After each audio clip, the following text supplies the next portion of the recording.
In a time of great oppression in Israel, when the Philistines ruled the land for 40 years, God decided to send a deliverer to his people. The angel of the Lord appeared to Manoah's wife, a barren woman, with a message of great promise. Angel of the Lord, you are barren, but you will conceive and give birth to a son. He will be consecrated to God from his mother's womb, and he will be a Nazirite. No razor shall touch his head, for he will begin to deliver Israel from the hands of the Philistines. With this divine revelation, the boy Samson was born with an extraordinary purpose.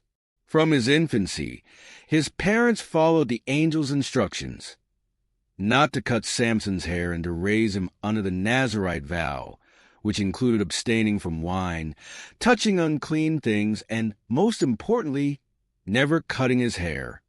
As he grew, Samson began to demonstrate superhuman strength that set him apart from other men. One of the first displays of his strength occurred when he was traveling to Timnah, where he became interested in a Philistine woman.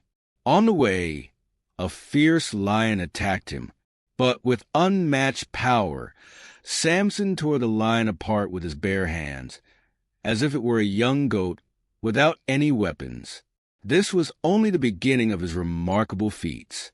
Samson, in awe as he looks at the slain lion, "The strength of the Lord is with me." Samson fell in love with the Philistine woman from Timnah and asked for her hand in marriage. Despite his parents' concerns about him marrying a pagan woman, during the wedding feast, Samson posed a riddle to the Philistine guests, using his experience with the lion as the basis for the challenge. Samson, laughing as he speaks to the Philistines, "Out of the eater came something to eat, and out of the strong came something sweet."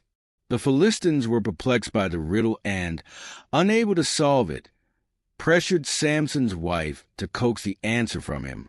After days of pleading, Samson finally relented and told his wife, who then revealed the secret to the Philistines. When they came with the correct answer, Samson was furious, realizing he had been betrayed. "Samson, if you had not plowed with my heifer, you would not have solved my riddle." In his fury, Samson went to Ashkelon, killed 30 Philistines, and took their garments to pay the wager. But this betrayal was just the beginning of his enmity with the Philistines. Samson returned home only to discover that his father-in-law had given his wife to another man. Enraged, he vowed vengeance against the Philistines. In an unusual act, he captured 300 foxes, tied their tails together in pairs, placed lit torches between them, and set them loose in the Philistines' grain fields. The crops, vineyards, and olive groves were completely destroyed. Philistine angrily, "Who did this?" Another Philistine, it was Samson the Hebrew.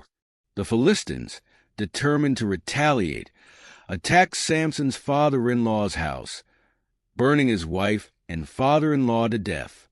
This only further fueled Samson's hatred for them, leading him to strike down a great number of Philistines. His strength was so immense that in one battle, he used the jawbone of a donkey to kill 1,000 Philistine soldiers. Samson continued to provoke the Philistines. On one occasion, he went to Gaza and spent the night with a prostitute. The Philistines learned of his presence in the city and surrounded the place, planning to kill him at dawn. But Samson, knowing the danger, rose at midnight and, with superhuman strength, tore off the city gates, along with the posts, and carried them to the top of a distant hill. This feat further enraged the Philistines, but also increased their desire to destroy him once and for all. Samson's fame and extraordinary feats reached the ears of a woman named Delilah, who lived in the valley of Sorek. Delilah was beautiful, cunning, and quickly caught Samson's attention. He fell in love with her, and this would mark the beginning of his downfall.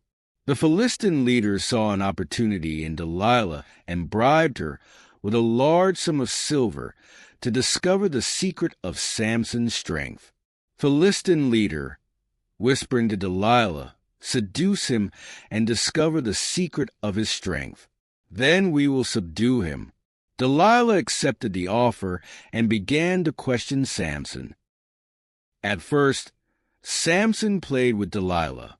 When she asked about his strength, he told her that if he were tied with fresh bowstrings, he would lose his strength. Delilah tried it, but when the Philistines came into the house, Samson broke the strings easily. Delilah pressed him again, and he gave another false answer, saying that tying him with new ropes would weaken him. Once again she tried, and once again he easily broke free. The third time, Samson claimed that if his hair were woven into a loom, he would become weak. Delilah followed his instructions, but Samson, once again, freed himself effortlessly. Delilah, desperate, crying, "How can you say you love me when your heart is not with me?" Delilah persisted, tormenting Samson day after day, until he, exhausted by her pleas, finally gave in and told her the truth. Samson, with pained eyes, "No razor has ever touched my head, for I have been a Nazirite from my mother's womb. If my head is shaved, my strength will leave me, and I will become as weak as any other man." Delilah knew that this time Samson was telling the truth. She waited until he fell asleep on her lap and called a man to shave his head. When the Philistines arrived, Samson tried to resist, but his strength had left him. The Philistines captured Samson and took him to Gaza. As a symbol of his humiliation, they blinded him by gouging out his eyes and put him to work as a slave, grinding grain in a prison. The Philistines celebrated their victory over Samson, believing that their god Dagon had delivered him into their hands. They brought Samson to the temple of Dagon during a great festival to mock him before a huge crowd. Philistine leader, shouting to the crowd, "Our God has delivered our enemy into our hands." But Samson's hair began to grow again in prison, and with it, his strength also began to return. On the day of the great festival, the temple of Dagon was filled with Philistines, and Samson was brought to the center, chained, to entertain the crowd. Blind and humiliated, he asked the boy who guided him to lead him to the pillars that supported the temple. Samson, in one final act of strength, prayed to God. Samson, in a weak but determined voice, "Lord God, remember me, I pray. Strengthen me just once more, so that I may take vengeance on the Philistines for my 2 eyes."